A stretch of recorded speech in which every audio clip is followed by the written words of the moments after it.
जो बड़ा करके दिखाता है। इस मैग्नीफाइंग ग्लास से हम छोटे अक्षरों को बड़ा करके देखते हैं, लेकिन कभी इस ग्लास से कोई और दूसरा काम किया है? कभी कोई कुराफात किया है आपने? बदमाशियां कोई की है? किया है? क्या किया है? क्या किया है? आग लगाए हैं। कहां पे आग लगाए? हाथ में आग लगा दिए, कागज पे। ठीक है, अब एक बात बताओ, सभी जानते हैं, एक बाबूजी को पता चला वो तो इस वाले ग्लास से बच्चों से मांग के और अपनी बीड़ी सुलगा लिया करते थे। इस ग्लास में वो शक्ति है, लेकिन ध्यान से सोचना जरा।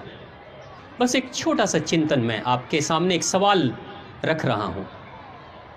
मान लो ये कागज है, ये हाथ नहीं है, ये कागज है। मान लो सूरज की किरणें हैं, ये ग्लास भी है, और मैंने सूरज की किरणों को अपने इस कागज पे फोकस किया। कितने देर में कागज में आग लगती है? 2 मिनट, 3 मिनट, 4 मिनट में आग लगती है ना? 3 से 4 मिनट पे कागज पे फोकस मैं कर दूंगा तो आग लग जाएगी। किरणें सूरज की हैं, ग्लास ये है और कागज है, तीनों को एक साथ एक जगह पे रखा, आग लग जाएगी।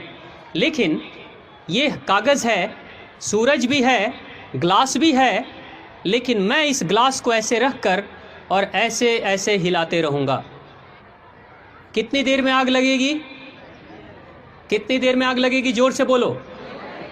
नहीं लगेगी? 1 घंटा, 2 घंटा, दिन भर? नहीं, पूरे दिन भर कागज रहेगा, सूरज की किरणें रहेंगी, ये ग्लास रहेगा, मैं भी रहूँगा, लेकिन आग नहीं लगेगी। क्यों? क्यों? क्योंकि अपने फोकस को मैं बार बार हिला रहा था। एक बिंदु पे मैंने उसे रोक कर नहीं रखा। ये शीशा, ये ग्लास कौन है? कौन है ये? कौन है? आप हो या आपका मन है? आपका मन है। सूरज है, सूरज रूपी शक्ति देने वाला पिता है, यानी हमारे घर के माता पिता हैं। ये अग्नि को जलाने के लिए जो कागज है वो भी है, हम भी हैं, लेकिन हमारा ये जो मन रूपी ग्लास है वो डोल रहा है, हिल रहा है। कभी पढ़ाई पे, कभी किचन में, कभी टीवी पे, कभी व्हाट्सएप पे, कभी फेसबुक पे, कभी मित्र के पास, कभी फिल्म में, कभी घूम लेते हैं, कभी दोस्ती कर लेते हैं, कभी कुछ और कर लेते हैं। अगर मन बार बार डोलते रहेगा, हिलते रहेगा, सब कुछ होगा, ज़िंदगी में सारी चीज़ें होंगी, लेकिन वो नहीं होगा जो आप चाहते हो। आपके सपने जीवन में कभी साकार नहीं होंगे। कितनी भी पढ़ाई कर लोगे, कितने भी अच्छे परिवार से होगे, कभी कुछ नहीं कर पाओगे जीवन में अगर मन आपका डोल रहा होगा तो। लेकिन अगर उस मन रूपी ग्लास को एक बार एक जगह पर टिका दोगे, सिर्फ 1 साल 2 साल, जिंदगी बदल जाएगी। सुभाष चंद्र बोस के पिता बार बार हंसते थे सुभाष चंद्र बोस पर कि तुम जीवन में कुछ कर नहीं पाओगे। सुभाष चंद्र बोस को ये बात बड़ी लगती थी, चोट लगती थी। सुभाष चंद्र बोस ने कहा, मन ही मन कि पिताजी एक दिन मैं दिखाऊंगा कि मैं क्या कर सकता हूं। सुभाष चंद्र बोस विदेश जाते हैं।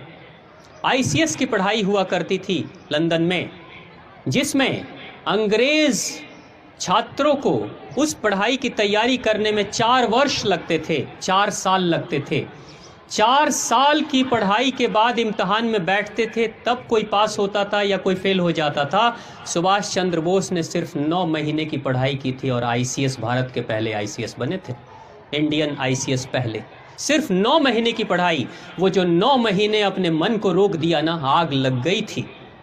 जिस समय सुभाष चंद्र बोस भारत छोड़कर जा रहे थे लंदन, बंदरगाह पे उनके रिश्तेदार और वो खुद, उनके अलावा और कोई दूसरा नहीं था।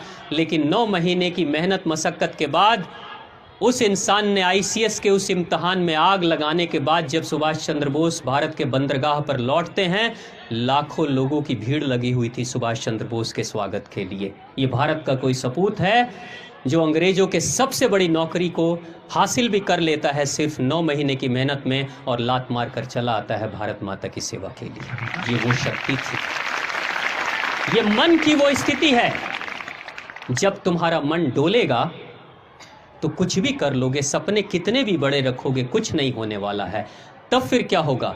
जब आप बूढ़े हो जाओगे ना, तब कहोगे हमारे भी सपने बहुत बड़े बड़े थे, लेकिन माताजी ने सपोर्ट नहीं किया, तो पिताजी ने ये नहीं किया, तो दोस्तों ने ये किया, तो दुश्मनों ने किया। शिकायत के सिवा और कुछ नहीं रहेगा आपके पास में जीवन में। इसलिए बेहतर यही होगा, इन सारी शिकायतों के तरफ जाने से बेहतर है कि अपने मन को एक बार जिस कार्य को कर रहे हो ना, उस कार्य में पूरा लगा देना, जिंदगी बदल जाएगी। इसको मैग्नीफाइंग ग्लास कहते हैं, जो बड़ा करके दिखाता है। इस मैग्नीफाइंग ग्लास